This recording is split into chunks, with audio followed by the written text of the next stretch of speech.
Well, some familiar faces were inducted into the Oklahoma Hall of Fame this year. Oklahoma City Thunder star Kevin Durant, legendary musical promoter Jim Halsey, and the first executive director of the college football playoff, Bill Hancock, were among 8 honorees, one of whom you may recognize the name of, but not know the person, even though he was instrumental in improving the lives of thousands of Oklahomans. Educators called the man who will be inducted posthumously in the Oklahoma Hall of Fame Mr. Votech. Francis Tuttle, who would leave an indelible mark on the history of Oklahoma. He grew up as a farm kid in overalls in Wellston, Oklahoma. He learned hard work and teamwork. In 1938, he was senior class president. He went on to Oklahoma A&M, graduating in 1942 with a Bachelor of Science degree in agriculture education. After serving his country in World War II, he eventually became superintendent in the small town of Godebo, Oklahoma. Not everybody is going to college, and there's this mass of really bright, intelligent folks there that have this ability, but we just weren't putting enough resources. So I think he was always frustrated as a superintendent of public education that he couldn't provide those kind of facilities. So when he got this opportunity to design a system from scratch, he jumped all over on that. It was so innovative, it took a constitutional amendment to even make it legal. And that's the kind of vision he had. He and Governor Dewey Bartlett worked as a team to create a unique concept that would become the envy of every other state in the nation. He not only was a good man and a good visionary man, he was the father of the Votech system.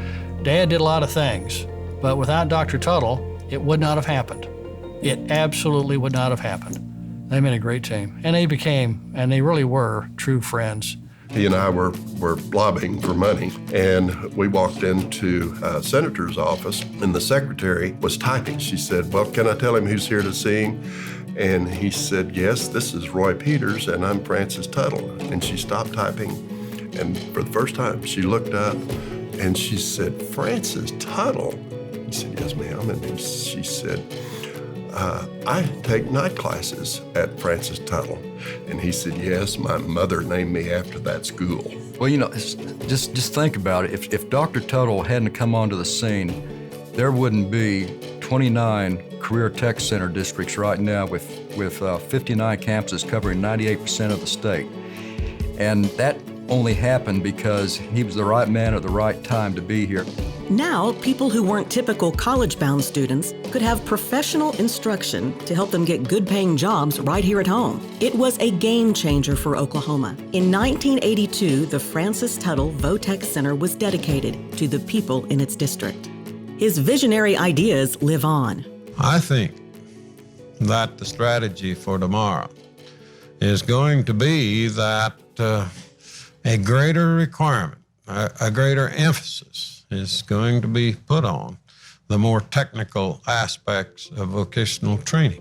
Our mission here is that we prepare our students for success in the workplace. We know there's some great paying jobs, especially as you look into the aerospace industry, the energy sector, which are top industries in our state that pay really well, that a welder can make, $70,000, $80,000, $90,000 a year, electrician, same thing, plumber, same thing, a computer technician, same thing.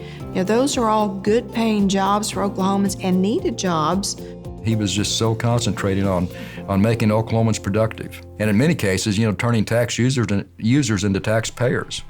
Francis Tuttle was dedicated to enriching the lives of people in Oklahoma. He was also a dedicated family man who loved his wife, children, and grandchildren.